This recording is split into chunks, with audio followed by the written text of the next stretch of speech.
Naranasan mo na ba yung feeling na mahal mo? Pero ang layo-layo niya. Those sleepless nights, ang mga okasyong hindi napupuntahan. LDR, long distance relationships. Talagang mahirap, hindi ba?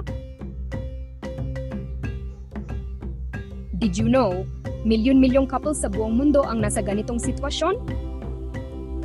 Pero what if kung sabihin kong may secret tool na tumutulong sa mga mag-asawa tulad namin na ma-overcome ang distansya? Kilalanin si Kat dito sa Quezon City at si Steve all the way sa US. Natagpuan nila ang kanilang forever sa isa't isa, ngunit malaking hamon ang distansya. Paano nila napapanatili ang pag-ibig sa kabila ng time difference at malawak na karagatan? Ang kanilang sikreto? It's the magic and power of AI. Ang komunikasyon ay susi sa anumang relasyon, lalo na kung malayo kayo sa isa't isa. Ang mga AI-powered na real-time translation app ay naging malaking tulong para kina Kat at Steve. Wala nang awkward na katahimikan habang sinusubukan nilang magkaintindihan. Mas kampanteng nagbabahagi si Kat ng mga kuwento sa Tagalog at agad na naintindihan ni Steve, kaya mas natural at productive ang kanilang mga usapan.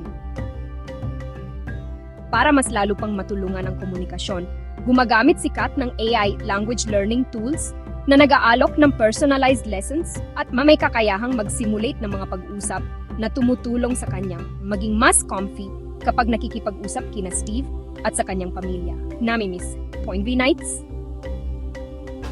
Namimiss ang movie nights? Kayang tumulong ng AI. Ang mga app na may synchronized streaming ay nagpaparamdam na mas totoo ang virtual dates.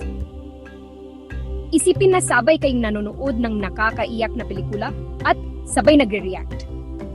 Ilang innovative app ang nagsusuri sa paggamit ng AI para i-adjust ang ambient lighting para bumagay sa mood ng pelikula para mas maramdaman ang pagiging magkasama. Mahalaga ang maliliit na gestures. Madalas gumagamit si Steve ng AI-enhanced photo at video editing tools para gumawa ng personalized virtual gifts para kay Kat. Naglalagay ng matatamis na AI-generated messages o ginagawang masaya at shareable memories ang kanilang mga litrato para maramdaman ni Kat na mahal siya at hindi nakakalimutan. And what about those intimate moments where, let's be honest, we long for physical intimacy? Hindi kayang palitan ng AI ang isang yakap o hawak ng kamay. Pero ang consistent na communication, ang pagbahagi ng malalalim na emosyon at ang paglikha ng virtual spaces na intimate para sa inyo, tulad ng mga personal na video message or serious conversation na may AI-enhanced audio quality, ay nakakatulong na panatilihing buhay ang connection hanggang sa muling pagkikita. Kaya, matutulungan ba talaga ng AI ang mga hamon ng isang long-distance relationship? Habang nag-aalok ang AI ng mga kamanghamanghang tool para sa komunikasyon at koneksyon, mahalagang tandaan na ito ay pandagdag lamang, hindi pamalit sa tunay na interaksyon ng tao. Hindi kayang gayahin ng AI ang mainit na yakap o ang paglalakad ng magkahawak kamay under the scorching heat of Quezon City o sa ilalim ng mga bituin sa US. Ang kayang gawin ng AI ay bawasan ang bigat ng distansya, gawing mas maayos ang komunikasyon, at mas palakasin ang koneksyon hanggang sa pinakahihintay na muling pagkikita. Binibigyan nito ng kapangyarihan ang mga mag-asawa tulad ni Kat at Steve na alagaan ang kanilang pag-ibig at bumuo ng kinabukasan ng magkasama sa bawat AI-assisted message, virtual date, at heartfelt na pag-uusap. Nakarelate ka ba sa kuwento ni Kat at Steve?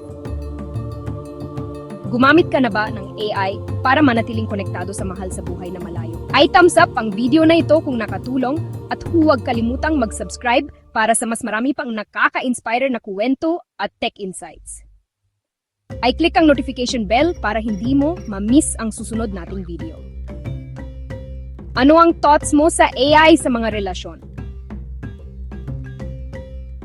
Ibahagi mo sa comment sa ibaba. Salamat po sa panood.